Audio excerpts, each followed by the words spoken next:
ইউকেতে রাত হয়ে যায় ৫টা বাজার সাথে সাথেই। কারণ হচ্ছে এখন দিন ছোট, রাত বড়। এ কারণে ৫টার সময় ইউকের পুরা অন্ধকার নেমে আসে এবং মনে হয় যেন রাত অনেক। যেমন বিকেলে যাদের ইউনিভার্সিটিতে ক্লাস থাকে তাদের ক্লাস শেষ হওয়ার সাথে সাথেই দেখা যায় যে পুরো রাত নেমে আসে এবং তখন যখন ফুটপাথ দিয়ে হাঁটি তখন মনে হয় অনেক রাত। আসলে মাত্র বিকেল ৫টা।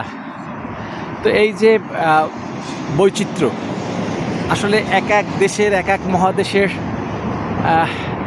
অনেক বৈশিষ্ট্য আছে, এটাও তারই অংশ। তো এখানকার মানুষ অভ্যস্ত এই ধরনের ওয়েদারের সাথে। আমাদের মানিয়ে নিতে একটু কষ্ট হচ্ছে, আশা করি ঠিক হয়ে যাবে সবই।